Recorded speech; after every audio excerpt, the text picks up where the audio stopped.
নমস্কাৰ প্ৰিয় বন্ধু বান্ধৱীসকল, পূৰ্ণিমাৰ ভিডিঅ'লৈ আপোনালোক সকলোকে স্বাগতম জনাইছোঁ।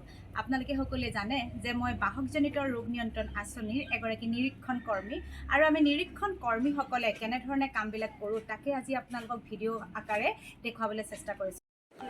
এয়া আমাৰ এটা সম্পূৰ্ণ টীম, আমি মথুৰাপুৰ অঞ্চলত গৈ উপস্থিত হৈছোঁ আৰু এতিয়া আমাৰ কামসমূহ ইয়াৰ পৰা আৰম্ভ কৰিম। যিহেতু জুলাই মাহটো ডেংগু প্ৰতিৰোধী মাহ, আৰু এই মাহটোত আমাৰ নিজ নিজ নিৰ্ধাৰিত এলেকাবিলাকৰ জনসাধাৰণ যাতে ডেংগু মহৰ চিকাৰ হ'ব নোৱাৰে তাৰ বাবে বিশেষ পদক্ষেপ গ্ৰহণ কৰা হৈছে, আৰু কেনেধৰণে পৰিষ্কাৰ হৈ থাকিব লাগে আৰু কেনেধৰণৰ পৰিৱেশত ডেংগু মহে কণী পাৰিব পাৰে এই বিষয়ে তেওঁলোকক শিকাই দিয়া হয়।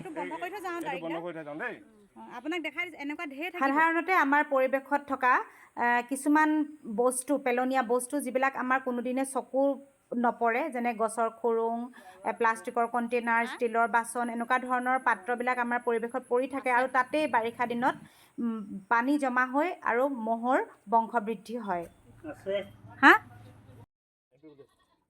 আমি কেৱল মানুহৰ ঘৰে ঘৰে গৈয়ে যে পৰিৱেশ নিৰীক্ষণ কৰিছোঁ তেনেকুৱা নহয়, সেই অঞ্চলত থকা যিবিলাক চৰকাৰী প্ৰতিষ্ঠান আছে সেই প্ৰতিষ্ঠানসমূহলৈও আমি গৈছোঁ, আৰু সেই প্ৰতিষ্ঠানবিলাকৰো পৰিৱেশটো আমি নিৰীক্ষণ কৰাৰ যত্ন কৰিছোঁ।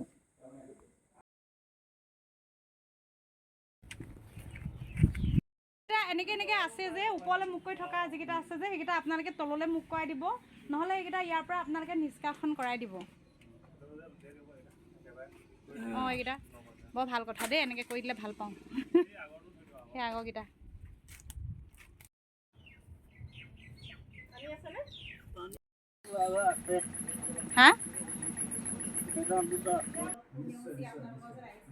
গতিকে এইখিনি আপুনি কৰাই দিব।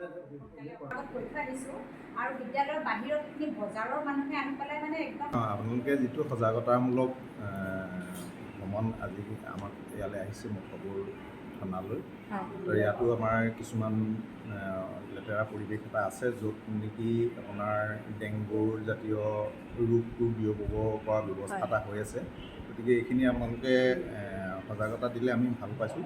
গতিকে আমি এইখিনি নিষ্কাশন কৰিবৰ কাৰণে যিমান পৰা যায় আমি চেষ্টা কৰিম। আৰু ওচৰে পাঁজৰে যিখিনি আছে আমাৰ ইয়াতে বিদ্যালয়ৰ কথা ক'লে বা বজাৰ আছে, ইয়াতে বজাৰ কমিটি মানুহ আছে, আমি সেইখিনি কমিটি মানুহকো আমি অলপ সজাগ কৰি দিব লাগিব, তেওঁলোকে যাতে তেওঁলোকৰ নিজৰ প্ৰতিষ্ঠানবিলাক সুন্দৰকৈ ৰাখে, তেতিয়া আমাৰ সকলোৱে আমাৰ সমাজখনো ভাল হ'ব, আমিও সুস্থ হৈ থাকিব পাৰিম।